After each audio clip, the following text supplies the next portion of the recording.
সুপ্রিয় দর্শক, আসসালামু আলাইকুম। সবাইকে আমন্ত্রণ এনটিভি ইউরোপের স্টুডিওতে সময়ের সাথে অনুষ্ঠানে।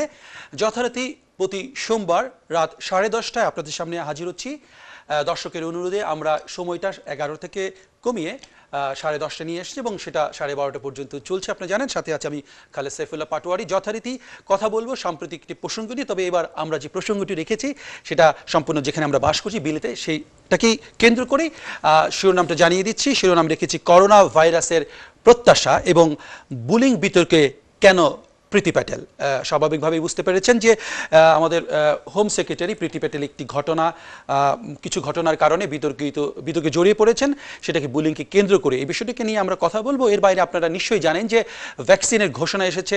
ফাইজার থেকে শুরু করে অক্সফোর্ডে যে ভ্যাকসিনটা আবিষ্কৃত হয়েছে বলে করছে, আজকে তারা জানিয়েছে প্রায় 70% মতো কাজ করে। এই বিষয়টি নিয়েও আমরা আলোচনা করব এবং আপনাদের মতামত জানতে চাইব। তার আগেই সম্মানিত অতিথি রয়েছেন আমাদের সাথে, একজন রয়েছেন স্টুডিওতে আর দুজন রয়েছেন অনলাইনে যুক্ত। আমরা তাদের সাথে পরিচিত হয়ে মূল প্রসঙ্গে যাব। প্রথমে পরিচয় করে দিতে চাই, আমার সাথে রয়েছেন স্টুডিওতে উপস্থিত মির্জা জিল্লুর রহমান, ব্যারিস্টার এবং সাংবাদিক। আসসালামু আলাইকুম জিল্লু ভাই। আসসালামু আলাইকুম।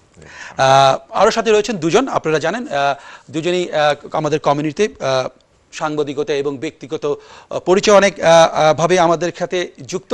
আমাদের সংক্ষেপে কিছু পরিচয় দিয়ে রাখি। সাথে রয়েছেন বুলবুল হাসান, সাংবাদিক এবং লেখক। সম্প্রতি উনি নাট্যকার হিসেবে এবং অভিনেতা হিসেবেও উপস্থাপিত হয়েছেন আমাদের কমিউনিটিতে। আসসালামু আলাইকুম বুলবুল, শুনছেন? জি, আসসালামু আলাইকুম, শুনতে পাচ্ছি। ধন্যবাদ আপনার চমৎকার ইন্ট্রোডাকশনের জন্য। ধন্যবাদ। সাথে রয়েছেন উদয় শঙ্কর দাস, এক নামে আমরা ওনাকে চিনি এবং উনি সাবেক ছিলেন, বিবিসিতে কাজ করতেন সাংবাদিক হিসেবে। এছাড়াও সাংস্কৃতিক ব্যক্তিত্ব হিসেবে আমাদের সামনে সবসময় বরাবর হাজির হয়ে থাকেন বিভিন্ন বিষয় নিয়ে। উদয়দা, আপনাকেও স্বাগতম। আসসালামু আলাইকুম, শুনছেন? শুনছি। আমাকে আমন্ত্রণ জানাবার জন্য অনেক অনেক ধন্যবাদ। ধন্যবাদ। উদয় শঙ্কর দা এছাড়াও বিভিন্ন লেখালেখির সাথে যুক্ত থাকেন। আমরা সবাইকে আজকে যাদেরকে পেয়েছি সবাই মূলত সাংবাদিকতা এবং লেখালেখির সাথে যুক্ত এবং সমাজ নিয়ে চিন্তা করেন এবং সেই প্রসঙ্গকেই, তাদের চিন্তাকে ধারণ করে আমাদের প্রসঙ্গ। সেই বিষয় নিয়ে আলোচনা করব। প্রথমেই করোনা প্রসঙ্গটা নিয়ে আসবো। বিশ্বব্যাপী করোনা পরিস্থিতি উদ্বেগজনকভাবে বৃদ্ধি পেয়েছিল শীতকালীন সময়ের কারণে। এটাকে মাথায় রেখে আমরা প্রথম দিক থেকেই যেমনটা ভাবনা চিন্তা ছিল যে ডিসেম্বর নভেম্বর নাগাদ করোনা প্রকোপটা বৃদ্ধি পেতে পারে, যখন শুরু হয়েছিল এপ্রিল বা জানুয়ারির দিকে, তখন থেকে একটা ভাবনা শুরু হয়েছিল যে আমরা হয়তোবা সেই বছরের শেষের দিকে একটি ভ্যাকসিন পাবো। ইতিমধ্যে আমরা কয়েকটি ভ্যাকসিনের কথা জেনেছি, যেমন হচ্ছে মডার্ন বলেছে, ফাইজার এবং বায়োএনটেক তারা ভ্যাকসিন নিয়ে এসেছে।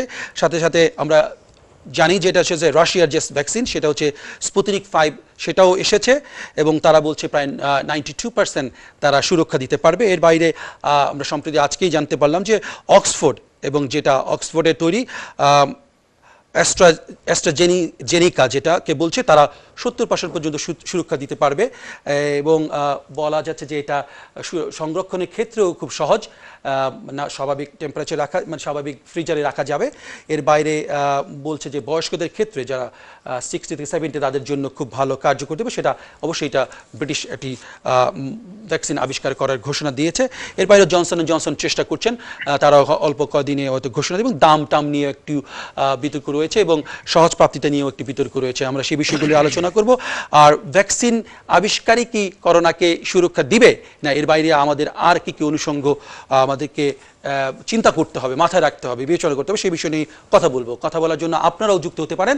স্ক্রিনে দেখানো যে নাম্বারটি রয়েছে সেই নাম্বারে আপনারা ফোন করে অবশ্যই আমাদের মতামত দিবেন এবং মতামত দেওয়া ছাড়াও আপনারা ফেসবুক যে লাইভটি চলছে সেখানে আপনারা দেখতে পারেন, কথা বলতে পারেন। আর অবশ্যই আমাদেরকে আপনাদের পরামর্শ দিতে পারবেন স্ক্রিনে দেখানো যেই ইমেল অ্যাড্রেস রয়েছে তাতেও।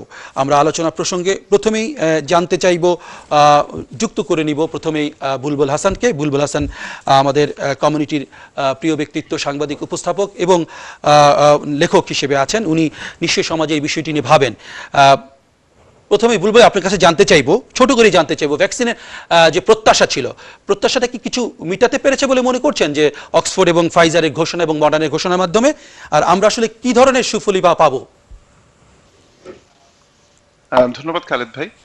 আসলে সত্যিকার অর্থে আমরা যতটুকু তথ্য পেয়েছি, ফাইজার বলেন, মডার্না বলেন বা অক্সফোর্ডের যে ভ্যাকসিন, আজকে যে প্রেস কনফারেন্সের মাধ্যমে সরকারের পক্ষ থেকে বা স্বয়ং প্রধানমন্ত্রী যে আশাবাদের কথা আমাদেরকে শোনালেন, সেটির বিপরীতে যে প্রশ্নগুলো রয়েছে সেই প্রশ্নগুলো কিন্তু এখনো আমার মনে হয় যে মীমাংসিত নয় অনেক ক্ষেত্রেই। এটির কার্যকারিতা থেকে শুরু করে, এটির বাজারজাতকরণ থেকে শুরু করে, এটি আমাদের কবে নাগাদ হাতে পৌঁছবে, এই সব কিছু নিয়ে কিন্তু এখনো পর্যন্ত কনফিউশন কিন্তু রয়ে গেছে। কাজে আপনি যদি আশার কথা বলেন, যদি কেউ আশান্বিত হন বা কেউ যদি আশাবাদী হন, সেটি তিনি ব্যক্তিগত উদ্যোগে হতে পারেন, কিন্তু সামষ্টিকভাবে আমরা এমন কোনো তথ্য প্রমাণ বা গবেষণালব্ধ ফলাফল পাইনি যার উপর ভিত্তি করে আমরা খুব নিশ্চিতভাবে বলতে পারি যে এটি কতখানি কার্যকর। তবে এতটুকু অন্তত বলা যায় যে হ্যাঁ, অক্সফোর্ড সহ মডার্না বা ফাইজার বা এমনকি রাশিয়ান স্পুতনিক 5 এর কথা আপনি বলছিলেন, তাদের যে ভ্যাকসিন তারা যেভাবে দাবি করছেন গবেষকরা, সেই অনুযায়ী আসার তো কিছু বিষয় রয়েছেই। কিন্তু আপনি জানেন যে শুধুমাত্র গবেষকদের দাবির মাধ্যমে কিন্তু একটা ফেজ শেষ হয়, মানে তারা অনেকগুলো পর্যায় বা ধাপ অতিক্রম করে একটি সিদ্ধান্তে এসে পৌঁছান এবং একটি দাবিতে এসে পৌঁছান, এবং তারা দাবি করেন যে এটির কার্যকারিতা এত শতাংশ।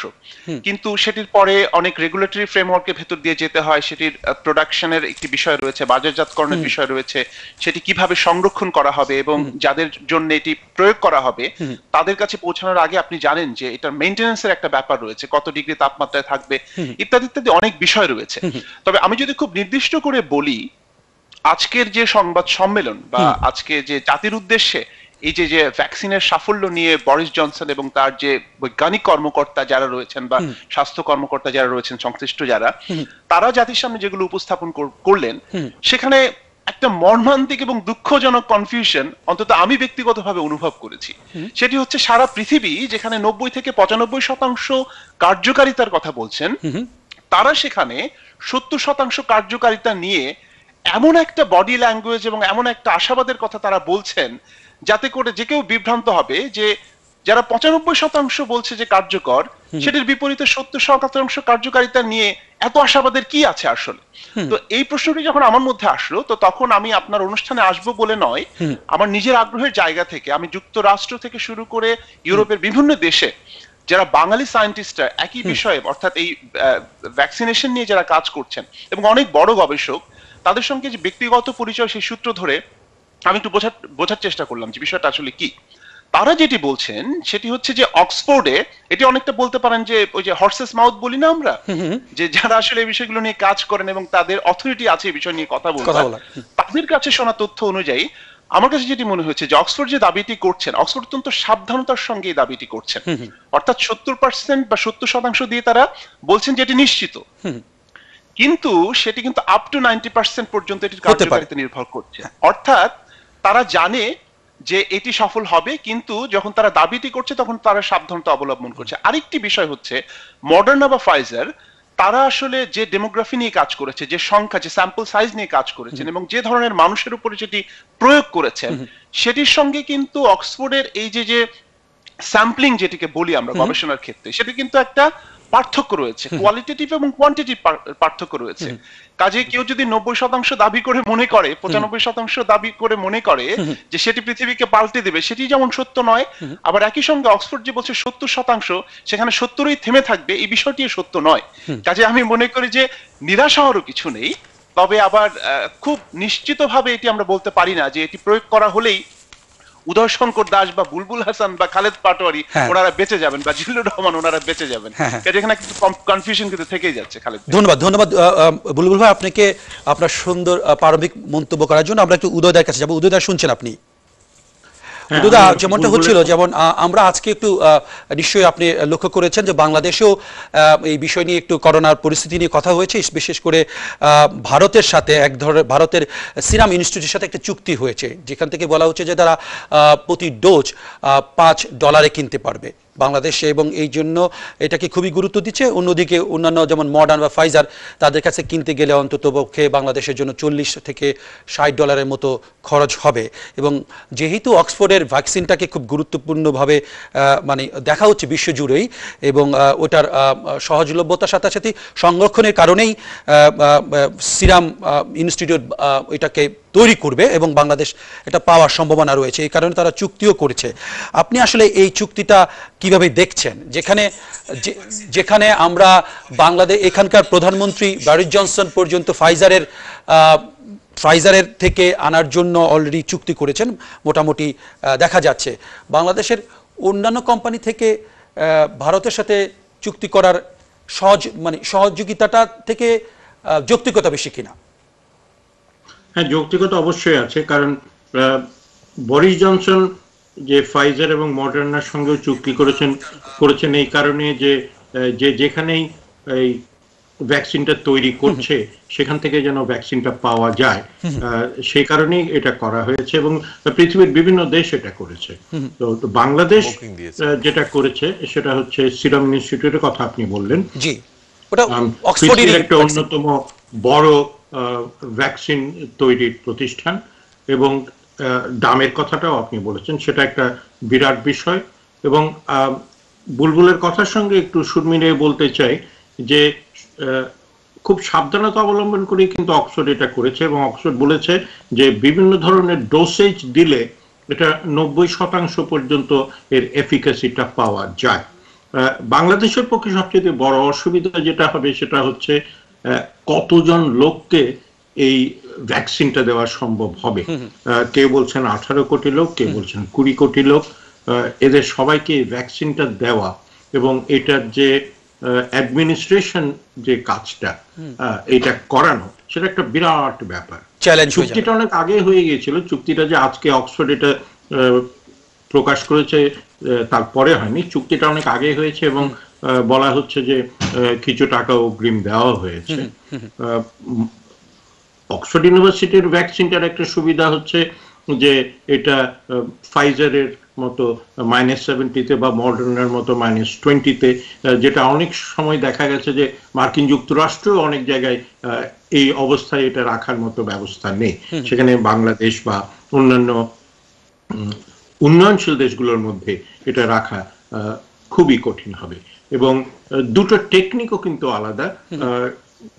একটা mRNA টেকনিক বলা হয়, যেটা ফাইজার এবং মডার্না করেছে, আবার অক্সফোর্ড ইউনিভার্সিটি যেটা করেছে সেটা হচ্ছে এর আগে যে ভাইরাসগুলো, যে ভ্যাকসিনগুলো বেরিয়েছিল সেখান থেকে তাদের যে জ্ঞানটা ছিল সেটার উপর আমি সুতরাং বাংলাদেশও এটা পাওয়াটা মাত্র $5, এটা খুবই একটা ভালো চুক্তি হয়েছে। কিন্তু বাংলাদেশের জন্য সমস্যা যেটা হবে সেটা হচ্ছে কতটা ভ্যাকসিন লাগবে। আমি একটা জিনিস এখনো জানি না, সেটা হচ্ছে আপনারা কেউ জানলে একটু বলতে পারেন, ফাইজার এবং মডার্নাটা কিন্তু ডাবল ডোজ, কিন্তু অক্সফোর্ডেরটা ডাবল ডোজ কিনা সেটা কিন্তু এখনো বলেছে কিনা আমি জানি না। না, বলেনি, মনে হয় ডাবল ডোজ হওয়ার সম্ভাবনা শুধু জনসন হাফ ডোজ দিয়ে শুরু হবে এবং এটি নির্ভর করবে রোগীর অবস্থার উপরে, সেটির ডোজকে পরবর্তী সময়টাকে ইমপ্রোভাইজ করার একটি প্রস্তাবনা রয়েছে আর কি। এটি তাহলে তো যেটা দেখা যাচ্ছে, এটাই যদি ঠিক হয় তাহলে যে অক্সফোর্ড ইউনিভার্সিটির অ্যাস্ট্রাজেনেকার যে ভ্যাকসিনটা সেটা মোটামুটি একটা পরীক্ষামূলক হয়ে যাচ্ছে, তাই নয় কি? কিন্তু ফাইজার এবং মডার্নাটা পরীক্ষামূলক হচ্ছে না সেই অর্থে।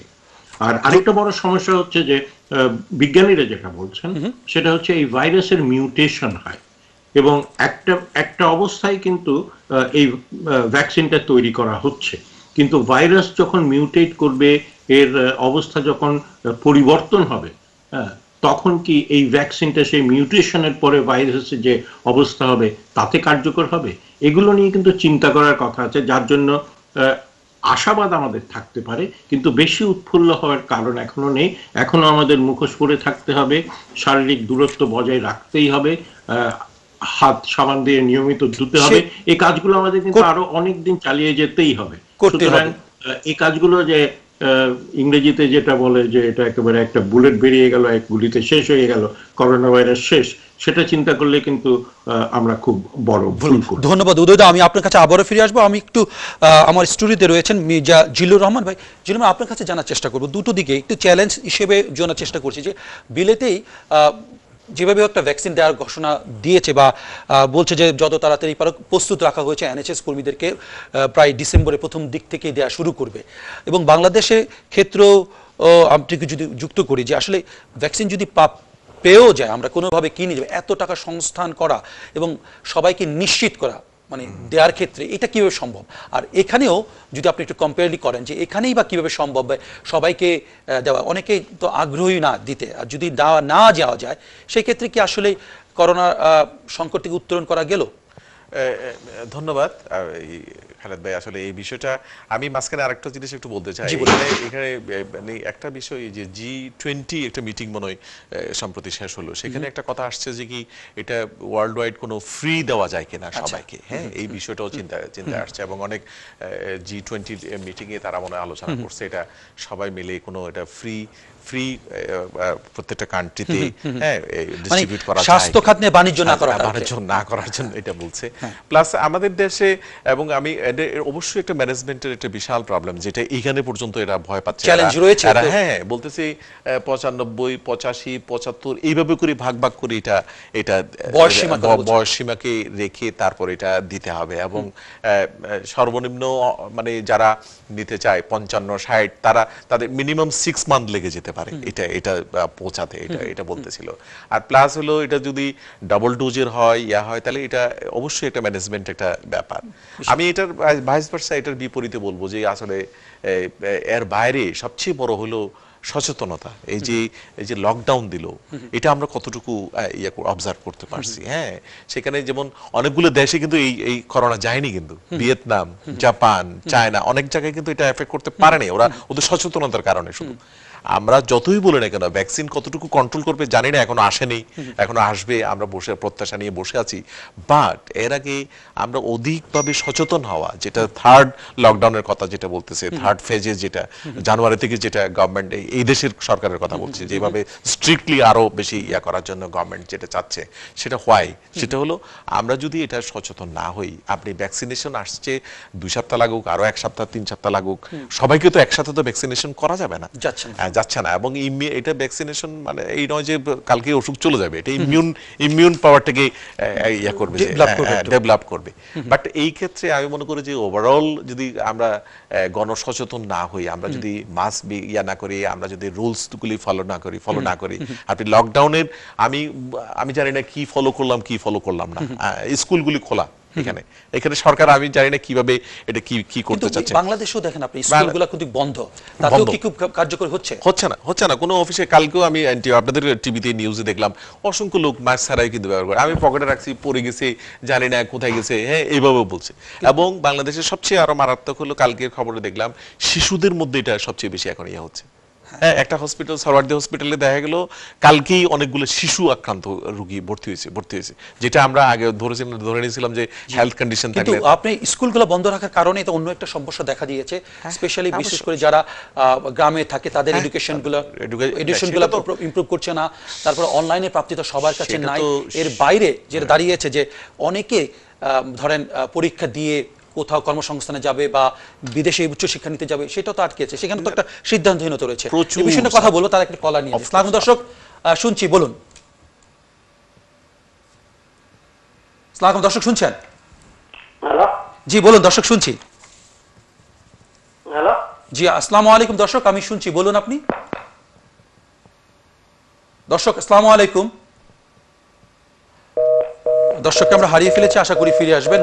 আমরা অনুরোধ করব প্রত্যেকটি দর্শককে যারা আমাদেরকে কল করবেন, অবশ্যই আপনাদের টেলিভিশনের সাউন্ড কমিয়ে আমাদের সাথে কথা বলবেন, তাহলে আমরা শুনতে পারবো, আপনারাও শুনতে পারবেন। আমরা একটু আলোচনা যাওয়ার আগে একটু জানিয়ে রাখি দর্শক যে আপনারা জানেন যে যুক্তরাজ্যে যে লকডাউনটা ছিল, সেই লকডাউনটা আগামী 2রা ডিসেম্বর থেকে তুলে নেওয়া হবে, এবং তবে তুলে নিলেও যেটা থাকবে যে 3 স্তর বিশিষ্ট এক ধরনের বিধিনিষেধ থাকবে, যেখানে আপনারা দ্বিতীয় লকডাউন হওয়ার আগে যে ধরনের সুযোগ সুবিধা ছিল সেই সুযোগ সুবিধা পাবেন। সেই ক্ষেত্রে রেস্টুরেন্ট, পাবগুলো খোলা থাকবে এবং তারা এবং জিম খোলা রাখবে, এবং যেটা নন এসেনশিয়াল ছিল তা সেগুলোকে আমরা উপভোগ করতে পারবো, আমরা ব্যবহার করতে পারবো। এর বাইরেও ধর্মীয় উপাসনালয়, যেটা সবচেয়ে বড় বিষয় আমাদের মুসলমান যারা রয়েছে তাদের জন্য, যে উপাসনালয়গুলো আমরা যেতে পারছি না, আমরা নামাজ পড়তে পারছি না মসজিদে, যে সেই সুযোগটা আবার তৈরি হবে এই বিষয়ে। তবে জানিয়ে রাখা ভালো যে প্রতি 14 দিন অন্তর একটি রিভিউ করা হবে, এবং কোথাও যদি করোনা সংক্রমণ ক্ষমতা বেড়ে যায় সেই ক্ষেত্রে আবার কঠোর ব্যবস্থাও বা স্থানীয় পর্যায়ে লকডাউন করা হতে পারে বা এক ধরনের বিধিনিষেধ আরও বেশি আরোপ করা হবে এবং কন্ট্রোল বলছে যে কন্ট্রোল নিয়ে আপনারা উদযাপন করার কথা বলছে ক্রিসমাসটাকে। এই বিষয়টা নিয়ে আপনারা যদি কথা বলতে চান অবশ্যই আমাদের সাথে টেলিফোনে সংযোগে আপনার মতামত রাখতে পারেন। আমি একটু আপনার কাছে আবার ফিরে আসি জিল্লু ভাই, আমরা আসলে কলার ফিরে আসছেন, কলারকে নিয়ে আসি। আসসালামু দর্শক শুনছেন? হ্যালো, আসসালামু আলাইকুম। জি বলুন বলুন। জি ভাই, আমি আসলে আগে করি নাই, এখন করছি। জি বলুন, শুনছি। আচ্ছা, আপনারা তো অনেক বিজ্ঞ লোক, এখানে বুলবুল ভাইয়া আছে, সবাই আছে। আমি একটা জিনিস আমার স্পেসিফিকলি আমি জানতে চাইতেছি যে ভ্যাকসিনটা যে বাইর হইলো আজকে যে অক্সফোর্ডে, জি, এইটা কতদিন মেয়াদের?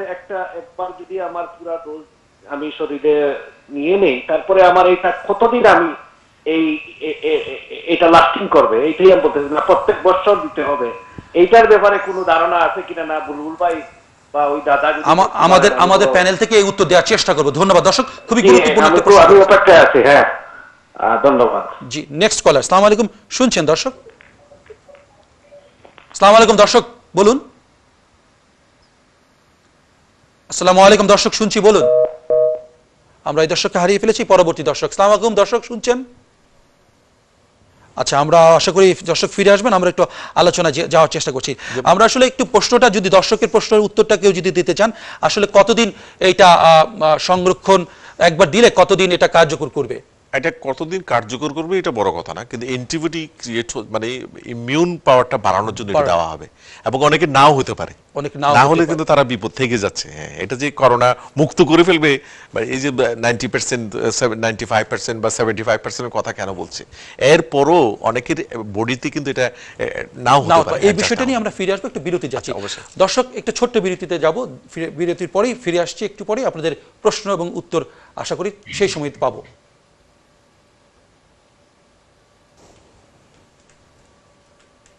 আসসালামু আলাইকুম সুপ্রিয় দর্শক, আবার আমন্ত্রণ সময়ের সাথে অনুষ্ঠানে এনটিভি ইউরোপের স্টুডিওতে কথা বলছিলাম করোনায় ভ্যাকসিনের প্রত্যাশা এবং বুলিং বিতর্কে কেন প্রীতি প্যাটেল, এই বিষয়টি নিয়ে কথা বলতে যথারীতি আমার সাথে তিনজন সম্মানিত অতিথি রয়েছেন। বিরতিতে যাবার আগে দুইজন দর্শক প্রশ্ন করেছিলেন, আমরা উত্তর দেওয়ার চেষ্টা করব। প্রথম হচ্ছে যে এটা দেহে কতদিন কার্যকর করবে একবার নেওয়ার পরে। আর একটি প্রশ্ন ছিল যে ভ্যাকসিন যে অথরিটি, এই অথরিটি কারা, লাইসেন্স দেবে কারা, আবিষ্কার করলে তো হবে না, কিছু রেগুলেটরি নিয়ে আছে, সেই প্রশ্নগুলোর উত্তর নেওয়ার চেষ্টা করব। আমার সাথে স্টুডিওতে রয়েছেন জিল্লুর রহমান। জিল্লু ভাই, আপনি যদি এই প্রশ্নগুলো দুটোর উত্তর দিতেন। প্রথমত আপনি একবার বলেছেন যে একবার ভ্যাকসিন নিলে কতদিন এটা কার্যকর থাকবে? এটা ডিপেন্ড করবে বডি কিভাবে রেসপন্স করে। এটা আসলে ভ্যাকসিনটা কতদিনে ইমিউনটা ক্রিয়েট করতে পারে, ইমিউন পাওয়ার কতদিন থাকবে, এটার উপর আসলে। এটা এমন নয় যে এটা বছরকে বছর থাকবে, এমন না। আমরা যেমন আগে কলেরা, টাইফয়েডের, ইনফ্লুয়েঞ্জার যে ভ্যাকসিনগুলো পাই, এগুলি একেবারে ইয়ারলি কাজ করবে তেমন না।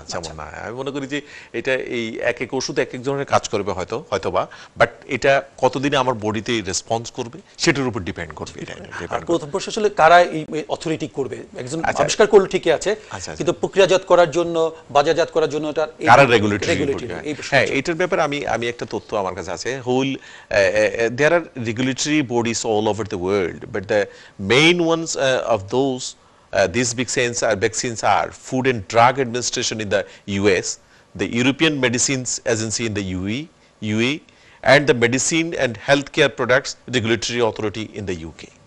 The UK would normally wait for EMA approval, but the government has passed legislation to enable the ERA to do it alone, as it will post-Brexit anyway in the interest of speed.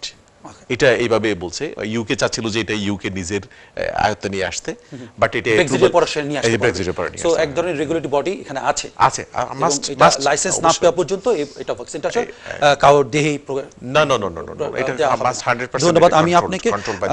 আমি আবার ফিরে আসবো একটু উদয় শঙ্কর দাস। জি বলুন। খালেদ ভাই, আমি একটু যদি এক লাইনে অ্যাড করতে পারি জিল্লুর ভাইকে যে প্রশ্নটি আপনি করেছেন যে এটির কার্যকারিতা নিয়ে কতদিন পর্যন্ত এটি মানবদেহে কাজ করবে বা এটি থেকে পুরোপুরি সুরক্ষা পাওয়া যাবে কিনা, এটা খুবই ভাইটাল একটা প্রশ্ন আমার কাছে মনে হয়েছে দর্শক যেটি করেছেন।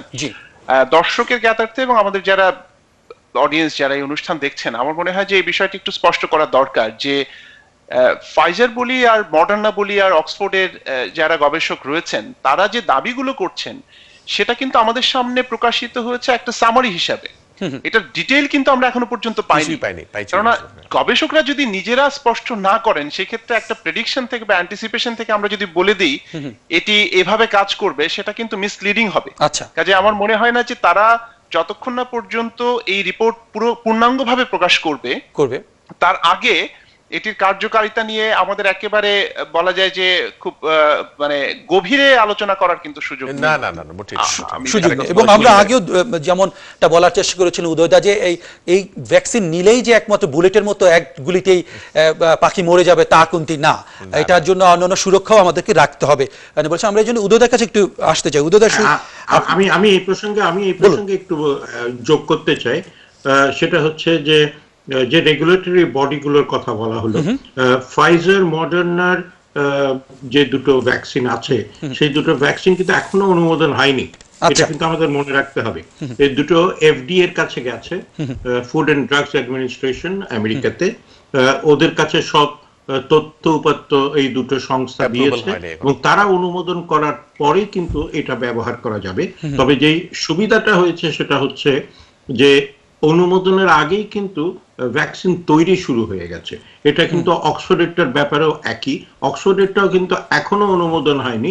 এখানে যে ড্রাগস রেগুলেটরি বডি ইউকেতে আছে তাদের কাছে পাঠানো হয়েছে, কিন্তু যাতে ডিস্ট্রিবিউশনের সুবিধার জন্য বিপুল পরিমাণ অর্থ খরচ করা হয়েছে, যে গবেষণার সময়েই যেন এই ভ্যাকসিনটা প্রস্তুত করা যায়। এবং যদি গবেষণায় দেখা যেত যে এই ভ্যাকসিনটা কাজ হচ্ছে না, তাহলে যেগুলো তৈরি করা হয়েছিল সেগুলো সব ফেলে দিতে হতো, বিপুল পরিমাণ অর্থ অপচয় হতো।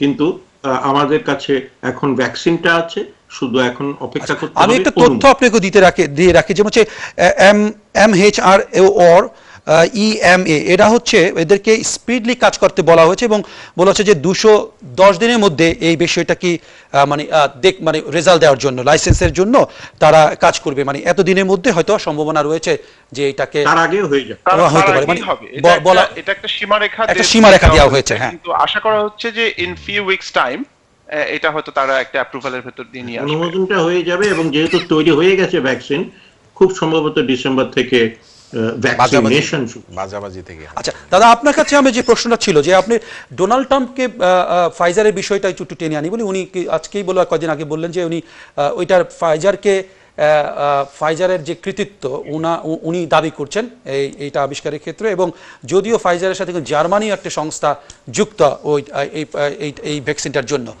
আর যতটুকু আমাদের জানা আছে সেটা হচ্ছে মার্কিন সরকার সেই অর্থে তেমন অর্থ বরাদ্দ দেয়নি বা তারা নেয়নি। হ্যাঁ, সেটা হয়তো ফাইজারের ক্ষেত্রে বলা যেতে পারে, কিন্তু মার্কিন প্রশাসন, ট্রাম্প প্রশাসনই বলি, যে ওয়ার্প স্পিড মিশন যেটা করেছিল তাতে কিন্তু খুব তাড়াতাড়ি যাতে এই ভ্যাকসিনটা বের হয় সেই জন্য কাজ করেছে, এবং এটাতে কিন্তু বিপুল পরিমাণ অর্থ দেওয়া হয়েছে। জনসন এন্ড জনসনকে দেওয়া হয়েছে, মডার্নাকে দেওয়া হয়েছে। ফাইজার অবশ্য তাদের একটা বিবৃতি দিয়ে বলেছে না, সেটা অন্য ব্যাপার, কিন্তু পুরো সেটা আপনার মডার্না তো টাকা নিয়েছে, জনসন এন্ড জনসন করছে, তারাও সরকারের যে বিপুল পরিমাণ অর্থ বরাদ্দ করা হয়েছে সেটা নিচ্ছে। অন্তত আমরা ট্রাম্প প্রশাসনকে অনেক ব্যাপারে আমরা সমালোচনা হয়তো করতে পারি, কিন্তু এই কৃতিত্বটা দিতেই হবে যে ওয়ার্প স্পিডটা করার ফলেই কিন্তু খুব তাড়াতাড়ি ভ্যাকসিনের গবেষণার কাজটা ত্বরান্বিত হয়েছে, এবং সেই ত্বরান্বিতটা ইউকেতেও হয়েছে। সেই ক্ষেত্রে আমি আপনার কাছে আরেকটু প্রশ্ন রেখে যাই, তাহলে সেক্ষেত্রে স্বাস্থ্য নিয়ে তো বাণিজ্য করা ঠিক হবে কি বলে মনে করেন? সেই ক্ষেত্রে প্রায়োরিটি কারা পাচ্ছে? বিকজ জনগণের যদি টাকা হয়ে থাকে তাহলে কি এই প্রায়োরিটিটা সব জায়গায় কি সমানভাবে পাবে? মানে সেটা অবশ্য সব জায়গায় তো তাই বলা হচ্ছে। আমি যতটুকু জানি যে ফ্রন্ট লাইনে যারা আছে তাদের অগ্রাধিকার দেয়া হবে, যারা ভালনারেবল, যারা বয়স্ক তাদেরকে অগ্রাধিকার দেয়া হবে। সুতরাং এটাতে বোধহয় বিতর্কের তেমন কিছু আছে বলে আমার মনে হয় না। তবে আপনি যদি বাণিজ্যের কথা বলেন, আমি শুধু বলবো যে না, বাণিজ্য এখানে হচ্ছে বলে মনে হয় না, কারণ পুরো ব্যাপারটাকে নন প্রফিট মেকিং করার একটা কথা সারা বিশ্বে বলা হয়েছে এই যে করোনার ভ্যাকসিনটার ব্যাপারে। এবং আমি যেটা বলবো সেটা হচ্ছে বাণিজ্যের চাইতেও করোনা ভাইরাসটাকে যাতে রাজনীতিতে আনা না হয় সেই কথাটাই বেশি চিন্তা কিন্তু করা উচিত। ভ্যাকসিন নিয়ে এক ধরনের রাজনীতি আমরা দেখতে পাচ্ছি। আমরা একটু অন্য প্রসঙ্গে যাব। সেটাই আমি বলছি যে করোনাকে নিয়ে রাজনীতি করাটা উচিত নয়, কিন্তু বাণিজ্য হবে বলে আমার মনে হয় না, এবং আমি জানি না বুলবুল আমার সঙ্গে হয়তো একমত হবেন এখানে, যে এটা একটা নন প্রফিট মেকিং একটা ভেঞ্চার সারা বিশ্বে করার কথা বলা হয়েছে। কারণ এটা শুধু ইউকে ইউএসএ যে এটাতে আক্রান্ত তা না, ইউরোপ সারা বিশ্ব এই ভাইরাসে আক্রান্ত। ধন্যবাদ। আমি একটু উদয়দার কথা সূত্র ধরে একটা লাইন যোগ করি আপনি অন্য প্রসঙ্গে যাবার আগে। মানে উদয়দাকে নিয়ে যেটা সমস্যা বা আমাকে নিয়ে যেটা সমস্যা সেটা হচ্ছে আমরা দুজনই তো একটু সোশ্যালিস্ট চিন্তা ভাবনার মানুষ। আমাদের যে আকাঙ্ক্ষার জায়গাটা বা আমাদের যে স্বপ্নটা সেটা হচ্ছে যে পৃথিবীতে এই যে মানবিক জায়গাগুলো সেগুলো নিয়ে বাণিজ্য হবে না, রাজনীতি হবে না। কিন্তু আমরা তো আসলে সংখ্যালঘু আসলে পৃথিবীতে, হ্যাঁ। তো সেই কারণে ভ্যাকসিন নিয়ে রাজনীতিও হবে, বাণিজ্যও হবে, এটি আপনি ঠেকাতে পারবেন না। কেননা যে দেশগুলো ভ্যাকসিন আবিষ্কারের জন্য বছরের পর বছর ধরে, দশকের পর দশক ধরে তাদের গবেষণাগারে বিজ্ঞানীদেরকে পয়সা দিয়ে মানে বিলিয়ন বিলিয়ন পাউন্ড খরচ করছে, তারা যখন একটি কিছু আবিষ্কার করবে তারা তো নিজের দেশকে আগে সুরক্ষিত করবে, তারপরে আপনার দেশকে নিয়ে চিন্তা করবে, তাই না? তো কাজে এখানে যদি আপনি খুব সাম্যের কথা বলেন, এই যে দাবিটা আপনি করছেন যে সবাই সমানভাবে পাবে না, আপনি তো আপনার স্বাস্থ্য খাতকে সেই গুরুত্ব দেননি, আপনার গবেষণাকে গুরুত্ব দেননি, আপনার পাবলিক হেলথকে গুরুত্ব দেননি। কাজে আপনি যে সমতার কথা বলছেন, আপনি নিজে আপনার ভূখণ্ডে সেটি নিশ্চিত করেননি, কিন্তু আপনি আশা করেন যে যুক্তরাষ্ট্র ইউরোপিয়ান দেশগুলো আপনার দেশকে করোনার ভ্যাকসিন আসার সঙ্গে সঙ্গে সেগুলো আপনার কাছে পৌঁছে দেবে এবং বিনামূল্যে। এটা তো এক ধরনের ইউটোপিয়ান প্রত্যাশা হয়ে যায় না? সেটাই আমরা দেখার পিছনে, সেই জন্যই আমরা আসলে চেষ্টা করি সব বাণিজ্যের পিছনে যেমন বাজার প্রক্রিয়ার পাশাপাশি জনকল্যাণ জানি নিশ্চিত করা হয় এবং সরকার একটা নীতিমালা এবং আইনও থাকা প্রয়োগ করা অপরিহার্য। তাই তো মনে করছেন আপনি? জি। আমরা বুলবুল আপনার কাছে আরেকটা ভিন্ন প্রসঙ্গে আমরা একটু যেতে চাইবো, সেটা হচ্ছে অবশ্যই প্রীতি প্যাটেল নিয়ে আমরা একটু জানার চেষ্টা করবো। আপনি নিশ্চয়ই জানেন, দর্শক আপনারা নিশ্চয়ই জানেন যে হোম সেক্রেটারি প্রীতি প্যাটেল আগেও কিছু বিতর্কে যুক্ত হয়েছিলেন, এবারও নতুন করে আরেকটি বিতর্কে জড়িয়ে গিয়েছেন। বিশেষ করে উনি টপ সিভিল সার্ভেন্টকে ওনাকে অ্যাওয়ার্ড করার পরেও উনি সেই জিনিসটা নজরে আনেননি, উল্টো টপ সিভিল সার্ভেন্ট রুট নাম তাকে পদত্যাগ করতে হয়েছে বা তার চাকরি থেকে সে সরে গিয়েছেন।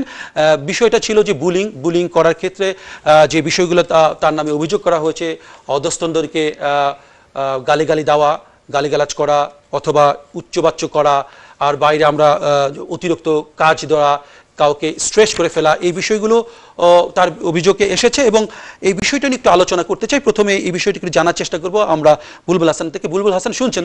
আপনি একটু আমাকে বলবেন আসলে প্রীতি প্যাটেল বিতর্কের আসলে কারণগুলো কি কি?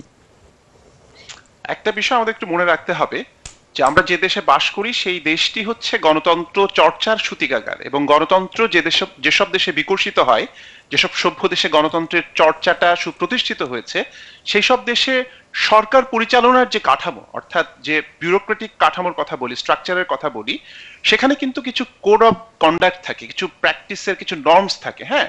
যেটিকে মানে যে বিতর্কটি নিয়ে আপনি আজকের এই আলোচনাটি শুরু করেছেন সেটি হচ্ছে মিনিস্ট্রিয়াল কোড বা স্ট্যান্ডার্ড কি হবে, সেটি কি মানে কি বলা হচ্ছে, যারা মন্ত্রী বা যারা রাজনীতি করেন বা ওই মন্ত্রণালয়ের দায়িত্বে থাকেন, তারা যে কাঠামোর ভেতর দিয়ে বা যে আমলাতান্ত্রিক যে স্ট্রাকচারটির ভেতর দিয়ে যান, সেখানে অনেককে দিয়ে তাদেরকে কাজ করাতে হয়, তারাই মূল কাজটি কিন্তু করেন।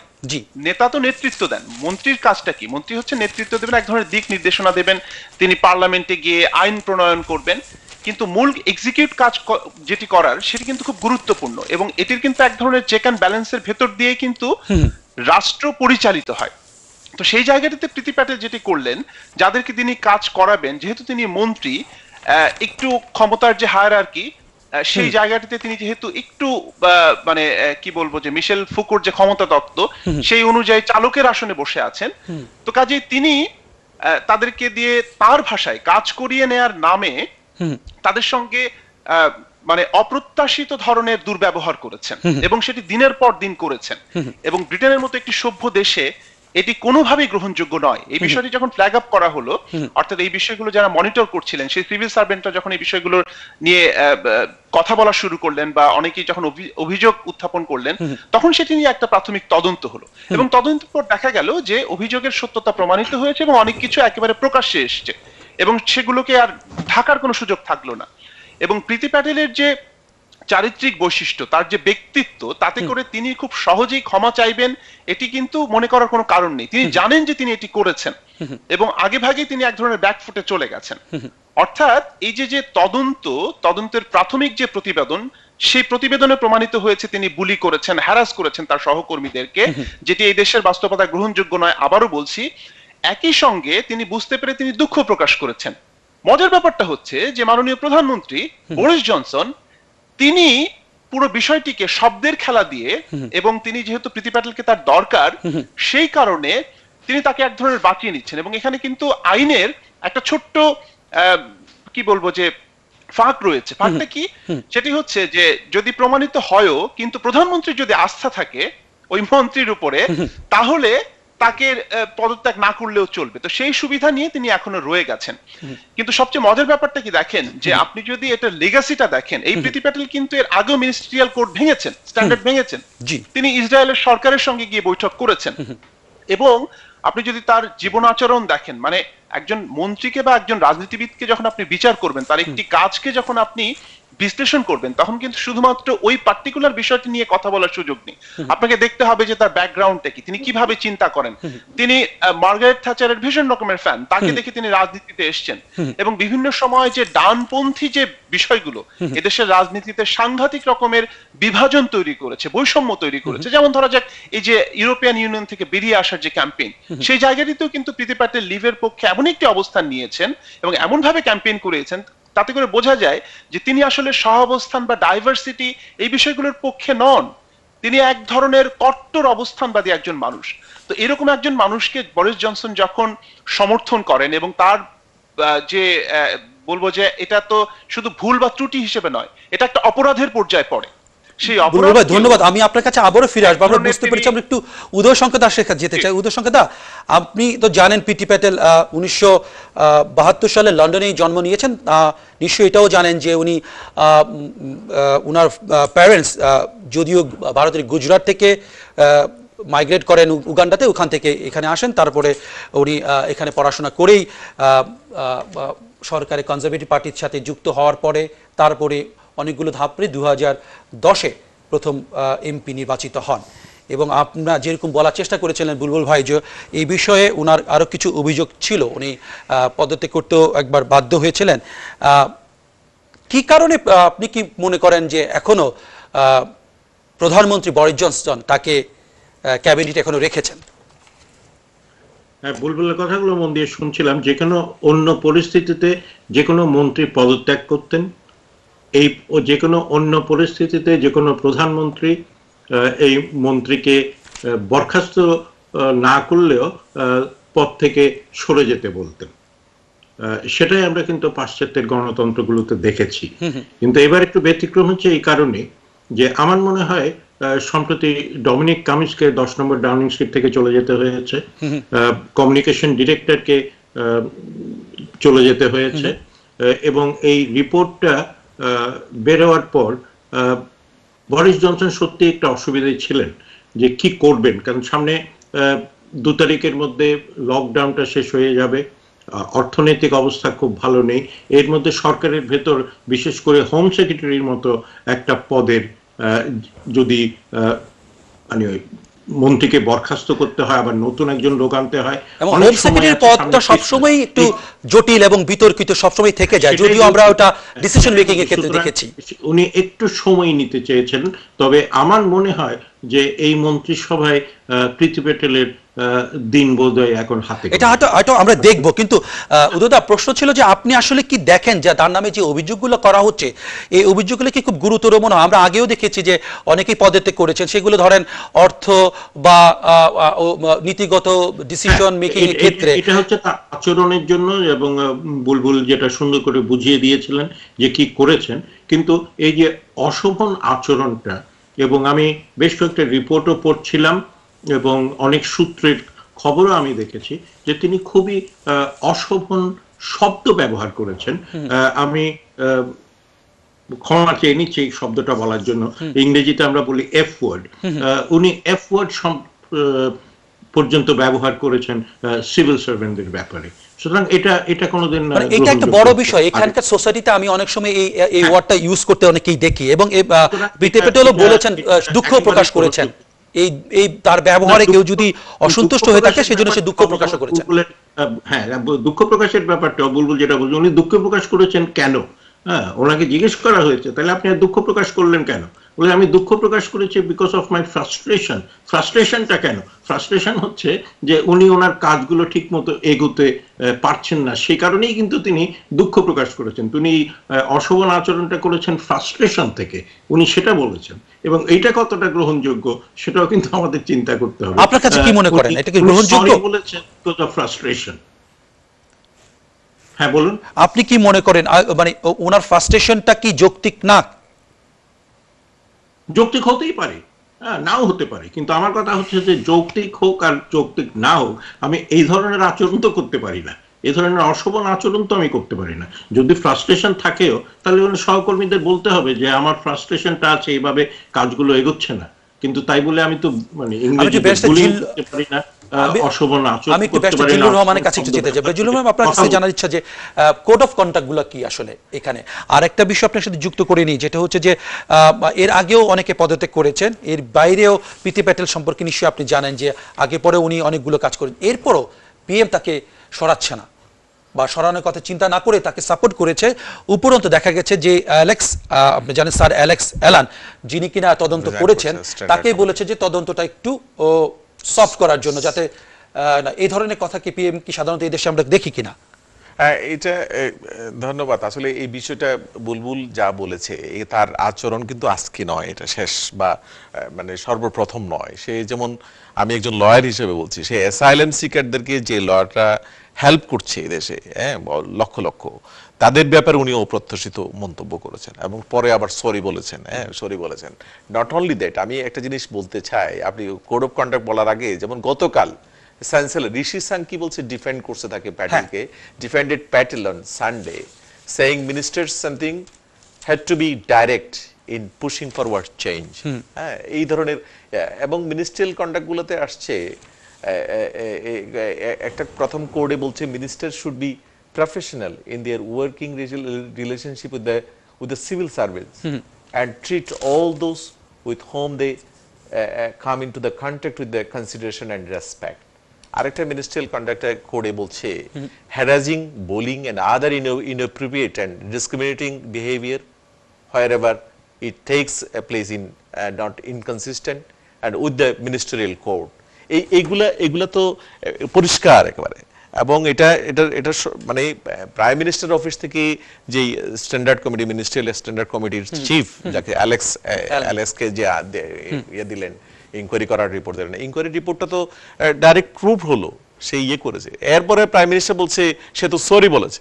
তো এইগুলি আসলে পুরো জিনিসটা একটা সাজানো। আমি মনে করি যে সে কিছুই বলতে পারছে না, এবং আমি মনে করি যে এই সরকার তার হাতে জিম্মি এক ধরনের আমি বলবো যে তারও একটা প্রভু আছে, এটাই মনে হচ্ছিল। আমার মনে হচ্ছিল যে সেই কোথা থেকে তার কলকাঠি অনেক দূরে, আসলে সে তো অনেক দূর গিয়ে, মানে সে আগেও তো ইসরায়েলে গিয়ে সরকারের অনুমতি ছাড়াই সে ইসরায়েল ভ্রমণ করছে, এবং ওখানে সে গেছে এবং সে বলছে কোনো পারমিশন নেই তার। তো আমি মনে করি যে এখানেও যে মানে আপনি বলছেন তেরেসা মের সময়ে প্রভুদের যে ইশারা নাই তার, তা তো নয়। সে মনে করে তার নিশ্চয়ই এই ধরনের এর চেয়ে আরো ছোটখাটো ঘটনা নিয়ে কিন্তু মন্ত্রীরা রিজাইন করেছে, অনেক সময় সরিয়ে দিয়েছে, ও কথা বলেনি। অনেকগুলো হায়ার লেভেলের মানে অফিসাররা চলে গেছে, বলার আগেই চলে গেছে। হ্যাঁ, তাকে তো সেদিন তো ইয়াকে এর আগে ফিলিপ চো রিজাইন করেছে, এটি ইতিহাস, হিস্ট্রি এই দেশে, পার্মানেন্ট সেক্রেটারি রিজাইন করেছে, এটা তো হইতে পারে না। তো তারপরও যেহেতু প্রীতির ইয়ে কিন্তু সূত্র অনেক উপরে, হ্যাঁ, তার তো কেমিস্ট্রি বুঝতে তো আর কষ্ট হচ্ছে না সবার, এখানে পলিটিক্যালি সবাই তো বুঝতেছে তার প্রভু অনেক উপরে। যেখানে বোঝো মানে বলছি বরিস জনসন, বোঝো হাত দিতে পারছে না হয়তো। আপনি কাকেই বুঝাচ্ছেন? আমি আমি বলছি এই সরকারের সাথে যাদের সাথে সবচেয়ে বেশি উঠাপড়া যে সরকার, আমি মনে করি যে মানে ইসরায়েল, মানে আমি নাম এভাবে বলছি না, অর্থাৎ যারা এই সরকারকে প্যাট্রোনাইজ করতেছে মনে করতেছে যে তারা হতে পারে, তারা আপনি কি, যদিও আমি একটু বলে রাখি, আপনি বোঝো বলেছেন, এই শব্দটা আসলে আমি একটু দুঃখিত, কারণ আমাদের সম্মানিত প্রাইম মিনিস্টারকে সম্মান রেখে একটু কথা বলা, উনি গেলেন, উনিও চলে গেলেন, ফিলিপ উনি তো ফেলনা না, আচ্ছা তার মতো লোকরে এখানে সরাই দিছে। প্রিয় দর্শক, আমরা আপনাদের কাছে আপনাদের কাছে প্রশ্ন, আপনারা কি মনে করেন প্রীতি প্যাটেল যে এই ধরনের বিতর্কের সাথে যুক্ত বুলিং বিষয়ে, এটা কত গুরুত্বপূর্ণ? আর এটা যদি মনে হয় এতই গুরুত্বপূর্ণ, এতই বিতর্কিত বিষয়টা, আপনারা কিভাবে অ্যাড্রেস করছেন? এরপরও উনি এটাকে সরি বলেছেন, আপনি কি তাদেরকে ক্ষমাসুন্দর দৃষ্টিতে দেখেন? তার কি এখনই পদত্যাগ করা উচিত, না ওনার বন্ধুরা যেমন বলার চেষ্টা করেছেন উনি খুবই প্রফেশনাল এবং ওনার কাজে খুবই দক্ষ, ওনাকে থাকা উচিত? এই বিষয়টি নিয়ে আপনাদের মতামত রাখবেন, এটা আশা করছি। আমাদের সাথে ফোনে যুক্ত হতে পারেন, স্ক্রিন দেখানো নাম্বারে ফোন করে যুক্ত হবেন আশা করি। আমরা একটু বুলবুল ভাইয়ের কাছে আবার ফিরে আসি। বুলবুল ভাই, আপনি নিশ্চয়ই খেয়াল করে থাকবেন যে সরকারের অনেকেই তাকে আসলে সাপোর্ট করেছে তার কর্মদক্ষতার কারণে, তার মেধার কারণে, এবং তার বিশেষ করে ব্রেক্সিটের সময় বরিস জনসনের সাথে লেগে থাকার কারণে। বরিস জনসন নিশ্চয়ই তাকে সাপোর্ট করছেন তার লয়ালিটির কারণে। সরকারের সাথে বা প্রশাসনে যারাই থাকুক না কেন, তার সাথে কাজ করতে হবে, প্রীতি প্যাটেলের সাথে কাজ করতে হলে তার সাথে যারা কাজ করবেন বা সরকারের কর্মকর্তা রয়েছে তাদেরকে তো এক ধরনের লয়ালিটি দিতে হয়। সেটা যদি ঘাটতি থাকে, জি বলুন। আমার কাছে একটা জিনিসই মনে হয় যে জিল্লুর ভাই যেমন মনে করেন যে একটা দেশের নাম তিনি উল্লেখ করেছেন, তাদেরকে তিনি মনে করছেন যে প্রভু হিসেবে তাদের এক ধরনের প্রভুত্ব রয়েছে এখানে, আমি সেটি জানি না, কিন্তু আমার কাছে যেটা মনে হয় যে জিল্লুর ভাইয়ের উত্তরের মধ্যে কিন্তু এটি কিছুটা এসছে, সেটি হচ্ছে যে কেমিস্ট্রির বিষয়টি যেটা বললেন, বরিস জনসনের যে চিন্তা ভাবনা বা চিন্তা চেতনা, সেটির সঙ্গে প্রীতি প্যাটেলের চিন্তা ভাবনার অনেক ধরনের মিল রয়েছে। এবং আমরা বলে থাকি যে এই দেশের কনটেক্সটে কনজারভেটিভদের ফিলোসফিটা কি, তারা কি চায়, কিভাবে চায়।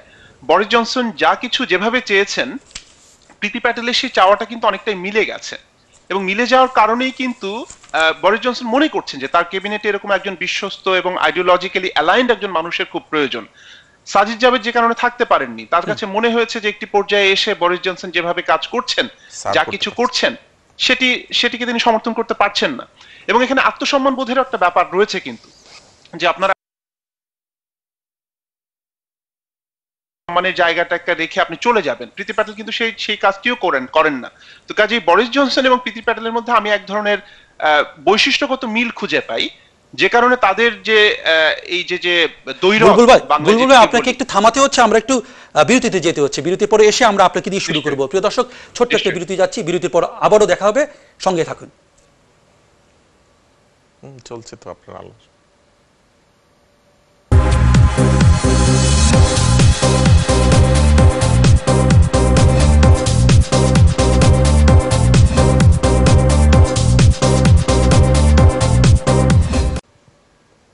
সুপ্রিয় দর্শক, আবারও আমন্ত্রণ এনটিভি ইউরোপের স্টুডিওতে সময়ের সাথে অনুষ্ঠানে। কথা বলছিলাম সম্প্রতি একটি বিষয় নিয়ে, বিলেত প্রসঙ্গই, যে কিনা আপনারা সবাই ইতিমধ্যে জেনে গেছেন যে হোম সেক্রেটারি প্রীতি প্যাটেলকে নিয়ে এক ধরনের বিতর্ক তৈরি হয়েছে, এবং তিনি এই বিতর্কর পরও যে বিতর্কটা খুবই গুরুত্বপূর্ণ এবং স্পর্শকাতর বুলিং বিষয়টি নিয়ে, যেখানে আমরা কিছুদিন আগে এন্টি বুলিং ক্যাম্পেইন করে হয়ে গেল, আমরা বুলিং নিয়ে, ইভেন তো বাংলাদেশে সাইবার বুলিং নিয়ে ক্যাম্পেইন করার কারণে একজন তরুণ যে কিনা আন্তর্জাতিকভাবে স্বীকৃত পেয়েছেন, পুরস্কৃত হয়েছেন, সেখানে আমরা দেখলাম আমাদের মাইনরিটি গ্রুপ থেকে একজন প্রতিনিধি, সেও কিনা ওমেন, যে কিনা নারী, প্রথমবারের মতো একটি উচ্চ পর্যায়ে রয়েছে, এবং বলা হয় যে স্বরাষ্ট্র মন্ত্রণালয়ে দিয়ে যাইতে থাকে, হোম সেক্রেটারি যে দায়িত্বে থাকে, তাকে টেরোরিজম, পুলিশিং এবং অন্যান্য ডিসিশন মেকিং নিয়ে অনেক জটিল ধাপ পাড়ি দিতে হয়, এবং অনেক সময় এটাকে এক ধরনের ডেথ মিনিস্ট্রি বলা হয়, যেখানে খুব বেশি সময় ধরে থাকতে পারে না কোনো স্বরাষ্ট্রমন্ত্রী। সেখানে প্রীতি প্যাটেল এমন একজন নেত্রী, যাকে আমরা দেখলাম বহু কাঠঘর পেরিয়ে বরিস জনসনের সাথে একত্র থেকে এই জায়গাটায় আসলেন। এখন কিছু বিষয় তার নামে অভিযোগ করা হয়েছে, যেগুলো উনি ক্ষমা চেয়েছেন যদি আঘাত দিয়ে থাকেন, কিন্তু উনি প্রকাশ্যে কখনোই বলেননি এই ধরনের গুরুতরভাবে কাউকে তিনি আঘাত করেছেন। এই কারণেই সে এখন পর্যন্ত সরে যায় নাই, দায়িত্ব পালন করেছেন। তার সহযোগী যারা রয়েছেন, যার সহকর্মী তারা রয়েছেন, তাকে সাপোর্ট করছেন, সহযোগিতা দিচ্ছেন, ইভেন কি প্রাইম মিনিস্টার বলেছেন। বাট প্রকারান্তে দেখা যাচ্ছে তার নামে যে একটি ইন্ডিপেন্ডেন্ট ইনকোয়ারি করা হয়েছে, যেটা কিনা বরিস জনসন সরকারি বলেছেন, তার নামে অভিযোগ সত্যতা প্রমাণিত হয়েছে। এবং যে চিফ সেক্রেটারি, প্রধান বলা যায় মুখ্য একজন সরকারি কর্মকর্তা, তাকে পর্যন্ত সরে যেতে হয়েছে। উনি বারবার বলেছেন যে প্রীতি প্যাটেলকে তার আচরণের জন্য, বিহেভিয়ারের জন্য সতর্ক করা হয়েছে। উনি সতর্ক হয়নি, বরঞ্চ উনি তার ব্যবহারগুলো না কমিয়ে এটা প্রয়োগ করে গিয়েছেন কার্য আদায়ের ক্ষেত্রে। সেটা কতটা যুক্তিগত বলে মনে করেন আপনারা? এই বিষয়ে আপনাদের মতামত রাখতে পারেন, প্রশ্ন করতে পারেন। জানতে চাইব আরেকটি বিষয় জানার চেষ্টা করছি যে আসলে উনি কি আসলে বর্ণ বৈষম্যের শিকার হচ্ছে কিনা। যারা কিনা এদেশের শ্বেতাঙ্গ প্রধান, তারা কি তাকে চাপে রাখার জন্য এই ধরনের অভিযোগগুলো করছে কিনা, সেই বিষয়টা আপনি কি মনে করেন? সন্দেহ কি আপনাদের হাতে, সেই জিনিসটা জানার চেষ্টা করব। একটু প্রশ্ন নিয়ে আসি, যে আছেন টেলিফোনে। আসসালামু আলাইকুম, আপনার পরিচয় দিয়ে মতামত দিতে পারেন। আমার নাম মাসুদ চৌধুরী, আমি কার্ডিফ থেকে বলছিলাম। জি বলুন মাসুদ ভাই। আমি আসলে আপনাদের কথাগুলো শুনছিলাম, খুব ভালো লাগলো আর কি। জি বলুন। আমার সবার কথা শুনে আমার জিল্লু ভাই, যদি আমি ভুল না করি, উনার একটা কথা আমার কথা ধরে আমি বলতেছি আর কি।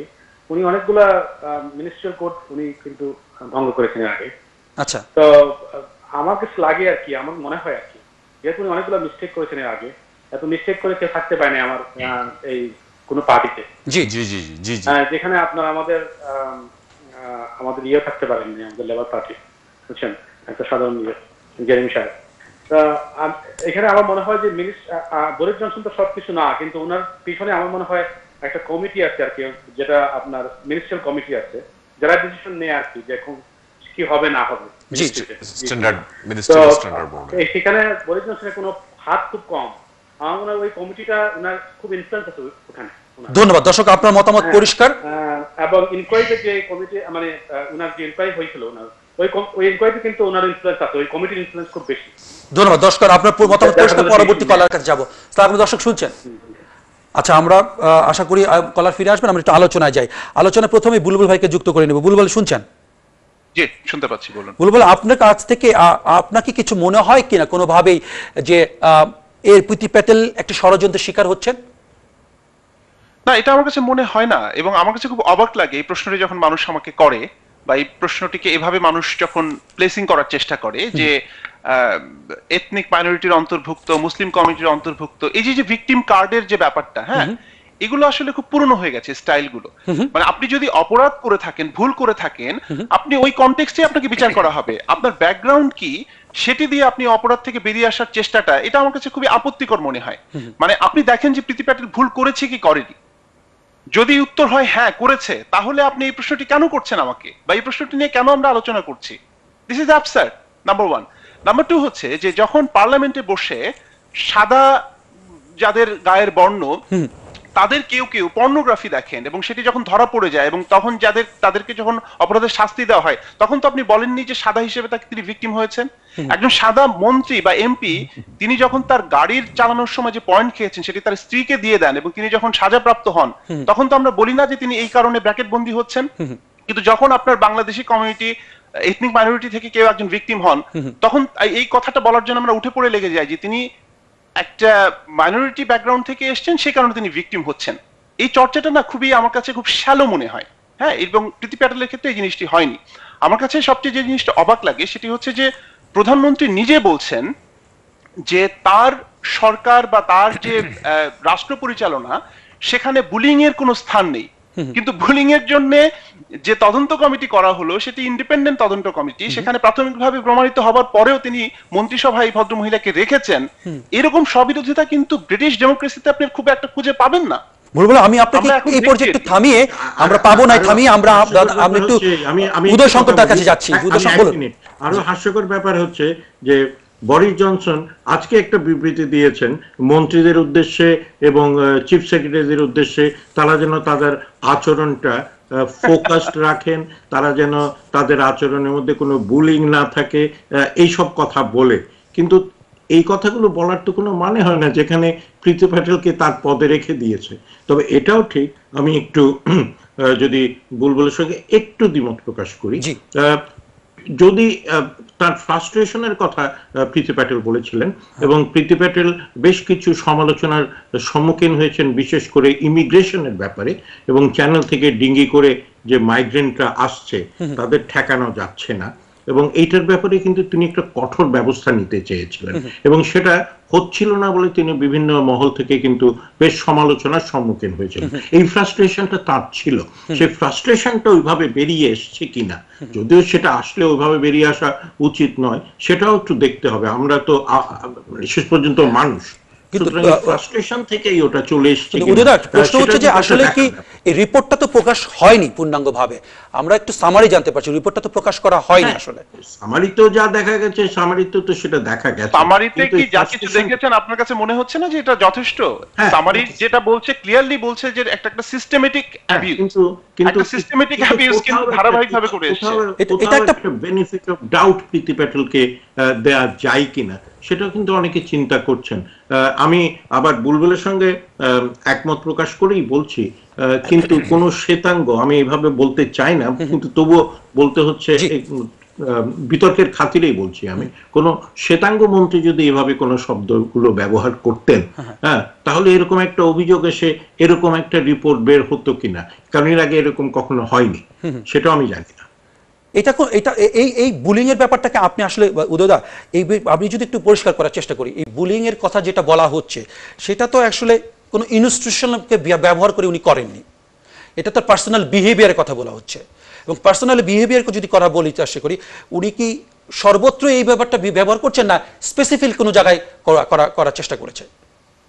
আমি ব্যক্তিগতভাবে বলবো না, কিন্তু আপনি যেহেতু বুলিং শব্দটা বলেছেন, বুলিং শব্দটা যে শুধু সরকারি পর্যায়ে হয় তা নয়, বুলিংটা কিন্তু সব ধরনের সংগঠন সংস্থাতে আছে, সেটা এই দেশে বলুন, সেটা উপমহাদেশে বলুন, বিভিন্ন জায়গায় এই বুলিংটা কিন্তু আছে, সেটা কিন্তু আমরা কেউ অস্বীকার করতে পারবো না, এমনকি সংবাদপত্র অফিসেও আছে, এবং এই বুলিং গুলো হয় এবং বিভিন্ন কারণে হয়, এবং পুলিশ বিভাগে আছে, বড় বড় কর্পোরেশনে আছে, বড় বড় আপনার সংগঠনে আছে।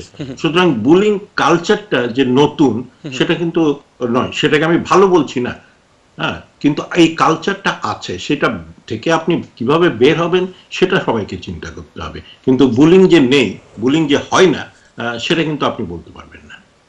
সেই ক্ষেত্রে কি একজন মন্ত্রী তার পদ থেকে সরে গেলেই কি বুলিংটাকে নিয়ন্ত্রণ করা সম্ভব কিনা, বা এক ধরনের সাহায্য করে কিনা, সেই জিনিসটা জানতে চাইবো।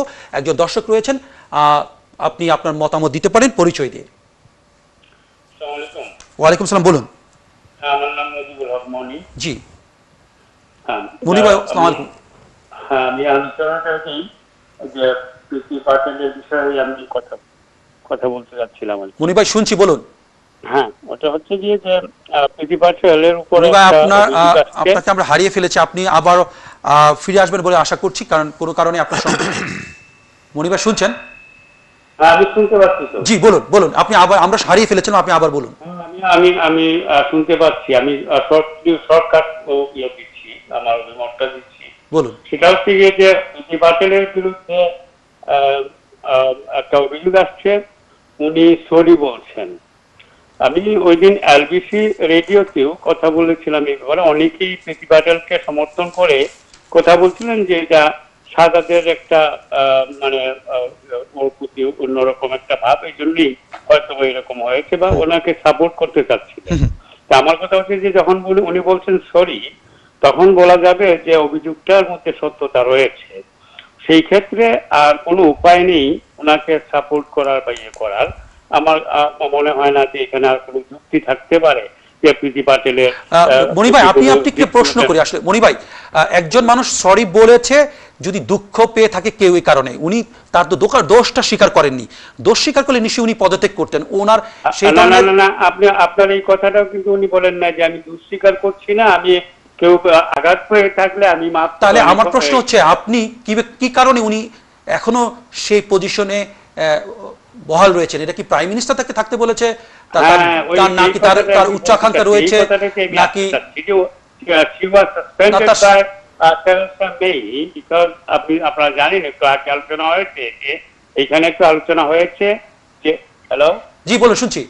হ্যাঁ, আলোচনা হয়েছে এটা যে ইসরায়েলি কিছু মন্ত্রী এবং অফিসিয়ালদের সঙ্গে উনি without concern of state premier she was in a meeting, তো এই জন্য উনি সাসপেন্ডেড হয়েছিলেন, কিন্তু উনি যে রিইনস্টেটেড হয়েছেন এটা কিন্তু আমরা কেউ বুঝতে চাই না যে কেন উনি রিইনস্টেটেড হলেন, কিভাবে হলেন উনি, সেখানে আমরা যাচ্ছি না। এখানে আমার কথা হচ্ছে যে একটা স্পেসিফিক অভিযোগ ছিল ওনার উপরে একজন প্রধানমন্ত্রী, পরের প্রধানমন্ত্রী এসে ওনাকে রিইনস্টেট করেছিলেন কোন ধরনের ব্যাখ্যা দিয়ে, সেই ব্যাখ্যা কিন্তু আমরা পাচ্ছি না। সেই ক্ষেত্রে আমি বলবো যে উনি এই প্রধানমন্ত্রী একজন অত্যন্ত আস্থাভাজন, এই আস্থাটা কোথেকে আসছে সেটাও কিন্তু আমাদের দেখার বিষয় আছে যে উনার পিছনে ওনার এতটা শক্তি কোথায় যে এখন পর্যন্ত উনি পদে আছেন, যার বিরুদ্ধে স্পেসিফিক্যালি সে দুর্ব্যবহার করেছে অফিসিয়ালদের সঙ্গে সঙ্গে, এবং আরো অনেক অভিযোগ আমাদের সাধারণ মানুষেরা আছে ওই যে ইমিগ্রেন্টদের নিয়ে বা নিয়ে। সেইখানে একটা রাজনীতিবিদ এই পজিশনে এখন পর্যন্ত আছে। ধন্যবাদ মনি ভাই, আমরা আপনার মতামত পেয়েছি, বুঝতে পেরেছি। আমরা পরবর্তী কলে যাব। আসসালামু আলাইকুম দর্শক, শুনছেন? দর্শক আসসালামু আলাইকুম, শুনছি, বলুন। হ্যালো, আসসালামু আলাইকুম। জি শুনছি, বলুন। জি, আমার প্রশ্নটা হলো, একজন মানুষ তার দায়িত্ব থেকে যখন তার দায়িত্ব সঠিকভাবে পালন করতে যায় তখন সে কারো প্রতি কঠিন হতে পারে, কঠোর হতে পারে, থ্রেট করতে পারে, সেটা তার দায়িত্ব থেকে। জি, দায়িত্ব পালনের ক্ষেত্রে সেটা করে। যেমন আমি হোটেল ম্যানেজমেন্টের হোটেলে একজন ম্যানেজার। জি, আমি যখন দেখি যে যখন হোটেলে রেস্টুরেন্টে যখন বিজি লাগে, জি, তখন একটা স্টাফ যখন বাইরে যায় সিগারেট খায়, জি, তখন আমি কিন্তু তার সাথে কঠোর হতে বাধ্য হই। ঠিক আছে? জি, বুঝতে এখন পেরেছি। আমার এই কঠোর যদি আপনি আমাকে বোলিং বলেন বা বলেন আমার বিহেভিয়ার মিসবিহেভিয়ার, তো সেটা আমি কিভাবে দায়িত্ব পালন করব বলেন? ধন্যবাদ দর্শক, আপনার প্রশ্ন পেয়েছি, আর কিছু যুক্ত করবেন? সেটা কিন্তু হ্যাঁ, প্রীতি পাটেল যে কাজটা করছে সেটা কিন্তু তার স্বার্থের জন্য করে নাই। জি, তার ডিপার্টমেন্টে সঠিক কাজটা যেন সঠিকভাবে হয়, প্রত্যেকে যেন সঠিক দায়িত্ব পালন করে, সেক্ষেত্রে কিন্তু সে একটু কঠোর মনোভাব করেছে, সেখানে তার কোনো স্বার্থ নেই। ধন্যবাদ দর্শক, আমরা আপনার মতামত পেয়েছি। পরবর্তী মধ্যপ্রাচ্যের অনেক দেশে কিন্তু চাবুক মেরেও কঠোর হয়, সেটাও কি আপনি সমর্থন করেন কিনা? কাজ করতে গেলে চাবুকও মারতে হয়, এটি তারা বিশ্বাস করেন না? চাবুক মারার তো প্রশ্ন ওঠে না। সে এখানে যেটা হয়েছে, তার মানে কঠোরতাকে আপনি কিভাবে ডিফাইন করবেন ভাই, একটু যদি বলেন আমার বুঝতে সুবিধা হতো আর কি। মানে ওইটার তো সীমার রেখাকে টেনে দিয়েছে। মিনিস্ট্রিয়াল কোড হচ্ছে এই দেশের একটা চর্চিত বিষয়, যেটি স্বীকৃত একটি বিষয়, এবং এই কোড মেনেই কিন্তু দায়িত্ব পালন করতে হয়। সেই দায়িত্ব তিনি পালন করেননি, সেই কোড থেকে বেরিয়ে গিয়ে তিনি অশোভন আচরণ করেছেন, যে ভাষা প্রয়োগ করা যায় না একটা গোপন ইমেল মিটিং করছে, গোপন ইমেল মিটিং করছে, এটা তো হয় না। দর্শক এগুলো তো প্রমাণিত, এখানে বেনিফিট অফ ডাউট দেওয়ার কিন্তু সুযোগ নেই, এগুলো কিন্তু প্রমাণিত হয়ে উঠে এসেছে ভাই। বলবো দর্শক কি বলতে দিই আপনি? দর্শক বলুন, আপনি বলবেন। যেখানে প্রাইম মিনিস্টার তাকে সাপোর্ট করতেছে, সেখানে আমি আপনি বা আমাদের কারো ক্ষমতা নেই তাকে এখান থেকে সরানো। প্রাইম মিনিস্টার নবী রাসূল না ভাই, প্রাইম মিনিস্টার বললেই যে সবকিছু সঠিক হবে বা ন্যায়সঙ্গত হবে, এটি কেন আপনি ধরে নিচ্ছেন? না, আমি সেটা ধরে নিচ্ছি না, কিন্তু যেখানে প্রাইম মিনিস্টার তাকে সাপোর্ট করছে এবং দর্শক আপনার ধারণা কেন প্রাইম মিনিস্টার তাকে সাপোর্ট করছে, সেখানে আমি আপনি বা আর কয়েকজন বিরোধী দলের লোকেরা যদি আমরা দর্শক আপনার কাছে একটা ডাইরেক্ট প্রশ্ন করছি, আপনার ধারণা প্রধানমন্ত্রী তার কোন কারণে তাকে সাপোর্ট করছে? তার ক্যালিভার, তার যোগ্যতার কারণে, নাকি আরো কোনো কিছু পিছনে আছে? অবশ্যই তার যোগ্যতা এবং তার। ধন্যবাদ দর্শক, আপনার মতামত পেয়ে গেছি। পরবর্তী দর্শক, আসসালামু আলাইকুম দর্শক, শুনছেন? হ্যালো, জি দর্শক বলুন সংক্ষেপে। এই আমার পূর্ববর্তী যে কলার বলেছেন প্রীতি পাটেলের পক্ষ হয়ে, এই এক্সাম্পল দিতেছেন একজন হোটেল বয়ের সাথে মিলাইয়া, চাকরিজীবীর সাথে মিলাইয়া। এখন বুঝেন তান কতটুকু জ্ঞান লিয়া তাই প্রশ্ন করা একজন মিনিস্ট্রির লগে দিয়া তাই হোটেলের। দর্শক আপনার মতামতটা দিলে খুব খুশি হব, ব্যক্তিগতভাবে আক্রমণ না করে। মতামতটা হইল প্রীতি পাটেল এটা ঠিক করেন নাই। ধন্যবাদ দর্শক, আমরা স্কুলে। জি বলুন পরবর্তী দর্শকের কাছে যাবো। আসসালামু আলাইকুম দর্শক, শুনছেন? দর্শক বলুন। আসসালামু আলাইকুম, শুনছি। দর্শক টেলিভিশনের সাউন্ড কমিয়ে কথা বলুন। হ্যালো হ্যালো, জি শুনছি, বলুন। আসসালামু আলাইকুম দর্শক, আসসালামু আলাইকুম, শুনছি আপনাকে, বলুন। হ্যালো, আসসালামু আলাইকুম। ওয়ালাইকুম আসসালাম, বলুন আপনি। জি জি, আমি বলছি ওই যে পিটি পাটেলের ব্যাপারে শুনতেছেন নি আমার কথা? জি শুনছি, বলুন, শুনছি। জি, পিটি পাটেল তো আজকে যে ঘটনা ঘটছে এটা নতুন কিছু নয়। উনি তো আরো সলিসিটার বা অ্যাডভোকেটের ব্যাপারে অনেক কিছু বলছে। এর বাদে উনি তো অন্যান্য দেশের সাথে গোপন বৈঠক করছে, এগুলাও আমরা সারার জানা আছে। জি, বুঝছেন নি? জি। তো যে ওই যে বরিস জনসন যে সমর্থন করছেন, উনি শুধু একলা সমর্থন না, উনি অন্যান্য দেশের চাপে ওই পিটি পাটেলকে সমর্থন করছেন। ধন্যবাদ দর্শক, আপনার মতামত সম্পূর্ণ বুঝতে পেরেছি। পরবর্তী দর্শকে যাব। আসসালামু দর্শক, শুনছেন? দর্শক আসসালামু আলাইকুম, শুনছি, বলুন। আমরা দর্শককে হারিয়ে ফেলেছি, আশা করি ফিরে আসবেন। পরবর্তী দর্শক, আসসালামু আলাইকুম, শুনছেন দর্শক? জি বলুন। হ্যালো দর্শক, শুনুন। হ্যালো হ্যালো, বলুন দর্শক। আসসালামু আলাইকুম দর্শক, আপনি টেলিভিশনের সাউন্ড কমিয়ে কথা বলুন, শুনছি আপনাকে। হ্যালো হ্যালো, আসসালামু আলাইকুম। ওয়ালাইকুম সালাম, বলুন, শুনছি। আমার একটা প্রশ্ন ছিল জি। যে গত ফেব্রুয়ারি মাসে ইন্ডিয়া থেকে জি বলুন, শুনছি। ইন্ডিয়া থেকে 19,000 স্টুডেন্ট আসছে, ইংল্যান্ডে চলে আসছে।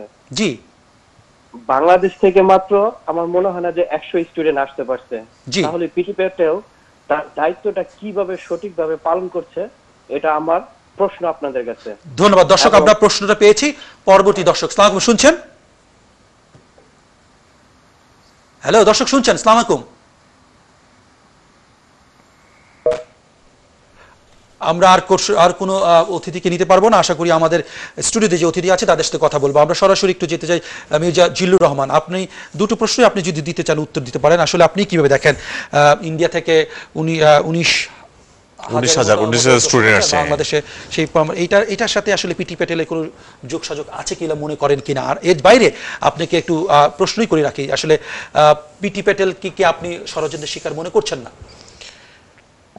প্রথমটা বলি আমি, স্টুডেন্ট ইন্ডিয়া থেকে ইন্ডিয়ান স্টুডেন্টরা আমাদের অনেক অনেক অনেক কোয়ালিটি সম্পন্ন, তারা এটা অ্যাভেল করছে। এবং ইন্ডিয়াতে আপনি জানেন ব্রিটিশ সরকারের অর্ধশতাধিক সেন্টার এদের প্লাস হলো সেখানে এক্সপ্রেস ভিসা, এখানে স্টুডেন্টদের জন্য এক্সপ্রেস ভিসা, এটা কোথাও নাই অন্যখানে। ইন্ডিয়ান স্টুডেন্ট মোর কোয়ালিফাইড দেন আদার কান্ট্রি। সেখানে আইএলটিএস বলেন, জেনুইন স্টুডেন্টের সঙ্গে ইন্ডিয়াতে বেশি আছে প্রচুর। সেখানে আমাদের বাংলাদেশের স্টুডেন্টরা কম্পিট করতে পারে না। বাংলাদেশের স্টুডেন্ট আসছে না তা না, কিন্তু প্রচুর স্টুডেন্ট আসতেছে, বাট ইন্ডিয়ার তুলনায় অবশ্যই কম। এটা নিশ্চিত। এখানে প্রীতি প্যাটেলের হাত আছে, আমি বলবো না। আর দ্বিতীয় বিষয়টা হলো, আপনি কি বলতে চাচ্ছেন? আপনি কি মনে করেন ষড়যন্ত্রের শিকার হচ্ছেন? না, ষড়যন্ত্র শিকার, উনি ষড়যন্ত্র নিয়ে আসছেন জানা, উনি ষড়যন্ত্রের শিকার না কারণ উনি এটা করবেনই, উনি রিজাইন করবেন না। প্লাস উনি অনেক শক্ত, উনি অনেক শক্তিশালী। এটা আমরা আগে থেকেই তার বডি ল্যাঙ্গুয়েজ, তার মিনিস্ট্রিয়াল ওয়ার্ডগুলা সে গোপন মিটিং করেছে ইভেন। এটা তো এই সাহস উনার দেখিয়েছে। সেখানে প্রধানমন্ত্রীও কিছু বলতে পারছেন না। এখানে প্রধানমন্ত্রীও থেমে গেছে। বিগত প্রধানমন্ত্রী যখন উনি মিটিং করেছিলেন তখন উনি ওই প্রধানমন্ত্রীকে না বলে গেছেন। উনি কোনো সাহস তিনি দেখিয়েছেন। ওই সময় code of conduct, business rules. এটা কি মনে করেন এটা আমাদের পাশ্চাত্য কালচার থেকে আমরা একটু ভিন্ন, যারা আমরা থাকি যেখানে পাশ্চাত্যে থাকি না, আমি বলি বাংলাদেশ বা ভারতে, কি এই ধরনের বডি ল্যাঙ্গুয়েজ আমরা করি? আমরাও তো ঊর্ধ্বতন যারা কর্মকর্তা আছে তারাও তো বুলিং করে, মানে এইখান থেকে কি উনি আমদানি করেছেন বলে মনে করেন না? উনাকে কেউ বলেছে গুলি করার জন্য? না, দেখুন, আমাদের দেশে মনে করেন একটা পার্লামেন্টে একজন পার্লামেন্টারিয়ান যদি করে কথা বলে, খারাপ ভাষায় কথা বলে, তখন স্পিকার বলে, মাননীয় সাংসদ আপনি অসত্য কথা বলছেন, আপনি একটু ওভাবে বলতে হবে, থেমে শুধু মিথ্যা কথা বলছেন, এভাবে বলা যাবে না। উনি এই জিনিসগুলো উনি লঙ্ঘন করেছে। উনি যে কাজের স্পিডের জন্য বা ইয়া করার জন্য বলতে পারেন, কিন্তু উনার ল্যাঙ্গুইস্টিক ব্যাপারটা উনি বলছেন যে তারা বলছে যে কি ল্যাঙ্গুইস্টিক ব্যাপারটা ঠিক ছিল না। হ্যাঁ, এটা কোনো ক্রমেই এটা অ্যাকসেপ্টেবল না। ধন্যবাদ জিল্লুর রহমান আপনাকে। বুলবুল আমরা শেষ পর্যায়ে রয়েছে, আপনার কাছে একটু সামারিও জানতে চাই। আসলে আমার একটু পার্সোনাল ইন্টারেস্ট, আপনি যদিও বলেছেন ওনার বডি ল্যাঙ্গুয়েজ বা অন্যান্য বিহেভিয়ারের কথা, মানে এটা উনি কিভাবে রপ্ত করলো বলে আপনি ব্যক্তিগতভাবে মনে করেন? আমার কি এটা তো পার্সোনাল বিহেভিয়ারে পড়ে, এটা তো আসলে ইনস্টিটিউশনাল কোনো বুলিং না। এটা ধরেন আমরা স্কুলে দেখেছি হয়তো রেসিজমের কারণে কেউ বুলি শিকার হয় বা কোনো কমিউনিটি গ্রুপের কারণে বুলি শিকার হয়, এবং শ্বেতাঙ্গরাও কালোদের উপরে বুলি করেছে, আমরা ওটা দেখেছি বা স্কুল কলেজে বা অন্যভাবে দেখিও, এবং কর্মক্ষেত্রেও দেখি। পিটি প্যাটেল এখনো আছেন এবং সে তার বিহেভিয়ারটাকেও যে উনি বলে নাই যে উনি স্বীকারও করে না যে বিহেভিয়ারের কারণে এটা মার্চ থেকে করে আসতেছে। হ্যাঁ, উনি গত মার্চ থেকে, এই বছর না, আগের টার্মে যখন ছিলেন দেখা যাচ্ছে যে এটা ধারাবাহিকতা রয়েছে ওনার বিহেভিয়ারের কারণে। উনি চেঞ্জ করেনি। আসলে কেন করেনি? আসলে উনি তো এখানে বড় হয়, এখানে পড়াশোনা করা, কেন করেনি বিহেভিয়ারটা? জি, আপনার এই প্রশ্নের উত্তর এবং ক্ষমতাটা দর্শক এই বিষয়গুলো নিয়ে যেটি জানতে চাচ্ছেন বা যেগুলো বলতে চাচ্ছেন তার খুব সহজ একটা সামারি আমি দিই খুব সংক্ষেপে। সেটা হচ্ছে যে আপনাকে দেখতে হবে যে তার যে বেড়ে ওঠা, তার যে মতাদর্শগত যে বিকাশ, সেটি আপনাকে দেখতে হবে। তিনি সবসময় একটা ডানপন্থী মতাদর্শে কিন্তু বেড়ে উঠেছেন। তিনি যখন খুবই ইয়াং তখন তিনি মার্গারেট থ্যাচার দ্বারা সাংঘাতিক রকমের অনুপ্রাণিত হয়েছেন, এবং একটা পর্যায়ে তিনি জন মেজরের যে রাজনীতি, সেই রাজনীতির সঙ্গে মানে তরুণ বয়সে, একেবারে কিশোর বয়সে বলা যায় ঢোকার চেষ্টা করেছেন। কিশোর না, আসলে তখন তিনি কৈশোর পেরিয়ে গেছেন, যেহেতু 72-এ জন্ম, যখন জন মেজর এসছেন। এবং এই পুরো জার্নিটা যদি আপনি দেখেন তাহলে আপনি দেখতে পাবেন যে তার ওই যে তিনি একটা সময় কিন্তু কনসালটেন্ট হিসেবে কাজ করেছেন, টোবাকো এবং অ্যালকোহল এটির যে বাজারজাতকরণ বা মার্কেটিং, বিপণন, এগুলোর সঙ্গে কাজ করেছেন। কাজেই কনজারভেটিভের যে আদর্শ, হ্যাঁ, এই যে ব্যবসা বাণিজ্য এবং টিকে থাকা, এবং একটা ব্যবসায়ীদের মানে রাজনীতি করতে গেলে ব্যবসায়ীদের একটি স্বার্থ সংরক্ষণ করার যে একটা টেন্ডেন্সি, সেই টেন্ডেন্সিটা তার মধ্যে রয়েছে। আর ব্যক্তিগত যে ব্যবহার, আপনি বারবার বলছেন যে এটি প্রাতিষ্ঠানিক, কি বলবো, যে প্রাতিষ্ঠানিকভাবে তিনি করেছেন কিনা, ইনস্টিটিউশনাল, হ্যাঁ, না করেছেন, তিনি করেছেন। তিনি যখন একজন মন্ত্রী, তিনি সেই ক্ষমতা বলেই কিন্তু করেছেন। তিনি কিন্তু এখানে ব্যক্তি হিসেবে করেননি, তিনি তার মন্ত্রণালয়ের ভেতরে করেছেন। তিনি একটা হায়ারার্কিকে ব্যবহার করছেন। স্পষ্টতই তিনি সেই কোডটি ভেঙেছেন এবং প্রাতিষ্ঠানিকভাবেই করেছেন। এটি নিয়ে কোনো বিতর্ক হতে পারে না, বিতর্ক থাকার কোনো সুযোগ নেই। তিনি তো একটা অফিসিয়াল সেটিং এ কাজটি করেছেন। এবং আপনি যদি ঘটনাগুলো দেখেন, কেন তিনি তার অধস্তন যারা রয়েছেন তাদের উপর চড়াও হয়েছেন, বলা হচ্ছে যে ফ্রাস্ট্রেশন থেকে। ভাই, ফ্রাস্ট্রেশন তো হতেই পারে। আপনি যে প্রোগ্রামটি পরিচালনা করছেন, অনুষ্ঠানটি, সেখানে 15 জন মানুষ ফোন করে 20 ধরনের কথা বলবে, আপনি রেগে যেতেই পারবেন। কিন্তু আপনি একটা ওয়াইডার ব্রডকাস্টিং, একটা পাবলিক ডোমেইনে আপনি কি যা মানে যে ফ্রাস্ট্রেশন যেভাবে প্রকাশ করার কথা মার্জিত হবে, সেটি না করে বাইরে গিয়ে আপনি কি বাউন্ডারি ক্রস করতে পারেন? পারেন না। উনি একজন মন্ত্রী হিসাবে তার অধস্তনকে কিভাবে কথা বলতে হবে সেটি তো বইয়ে লেখা আছে, এটা একটা ডকুমেন্ট। মিনিস্ট্রিয়াল কোডটা কিন্তু শুধুমাত্র লিখে দেওয়া একটা পয়েন্ট না, এটার বিশদ বিবরণ কিন্তু রয়েছে। তো সেগুলোকে মেনে নিয়েই কিন্তু, শপথ নিয়ে কিন্তু তাকে মন্ত্রিত্ব করতে হয় এবং দেশ পরিচালনা করতে হয়। কাজে যে বেনিফিট অফ ডাউট দেওয়ার চেষ্টা করছেন, এবং কেউ বলছেন তিনি এথনিক মাইনরিটি, কেউ বলছেন তিনি নারী, কেউ বলছেন তিনি অনেক ধরনের প্রপোজিশন, অনেক ধরনের মানে বলবো যে তাকে বেনিফিট অফ ডাউট দেওয়ার চেষ্টা। কিন্তু আমার কাছে মনে হয় যে আমরা যারা এই অনুষ্ঠানটি দেখছি এবং এই বিষয়টি নিয়ে কথা বলছি, একটি জায়গায় আমার মনে হয় যে ডেভিয়েশন হওয়ার কোনো সুযোগ নেই। সেটি হচ্ছে যেটি ভুল সেটি ভুলই, তিনি সেটি যেই করুন না কেন, সাদা হোক, কালো হোক, নারী হোক, পুরুষ হোক, সেটি নিয়ে আমরা কথা বলবো। ধন্যবাদ বুলবুল ভাই। আমি টিম কার্ড খেলার চেষ্টা যেন না করি। ধন্যবাদ। ধন্যবাদ। আমরা আসলে শেষ পর্যায়ে রয়েছে, একটু উদয় শঙ্কর দাস, আপনি 30 সেকেন্ডসে আপনি যদি বলার চেষ্টা করেন আপনার শেষ কথা। আমি 30 সেকেন্ডসও নেব না, হয়তো বুলবুলের কথা সুর ধরেই বলছি যে তিনি ভুল করেছেন, এবং প্রধানমন্ত্রীরও আমার মতে উচিত ছিল তাকে তার পদ থেকে সরে যেতে বলা। তবে আমি যতটুকু এই দেশে থেকে এখানকার রাজনীতি বুঝি বা দেখেছি, তাতে আমার মনে হয় যে কথাটা আমি আগেও বলেছি, যে প্রীতি প্যাটেলের এই মন্ত্রিসভার দিন এখন হাতে গোনা যাবে, এবং এই মুহূর্তে হয়তো বরিস জনসন তাকে সরে যেতে বলছেন না। তবে আমার মনে হয় অদূর ভবিষ্যতে আমরা যুক্তরাজ্যে আরেকজন হোম সেক্রেটারি দেখব। ধন্যবাদ আপনাকে। আপনি একটু মির্জা জিল্লুর রহমান, আপনাকে একটু শেষ কথা বলার জন্য বলছি। আসলে প্রীতি প্যাটেলের বিষয়টা নতুন না, এই সরকারের আমলে উনি মানে বিগত মার্চ থেকে এই বিষয়টা চলে আসতেছে, কিন্তু অনেকবার এটা গভর্নমেন্টকে জানানো হয়েছে। স্ট্যান্ডার্ড মিনিস্ট্রিয়াল স্ট্যান্ডার্ড কমিটি যেটা আছে সেটাও এটা জানতেন, জেনে তারা ইনকোয়ারি, এর আগে তো স্যার ফিলিপ তো রিজাইনই করলেন এটার প্রতিবাদে, ওর প্রতিবাদে, কিন্তু সেটা তো কোনো বিষয় প্রাইম মিনিস্টার এটা নজর দেন নেই।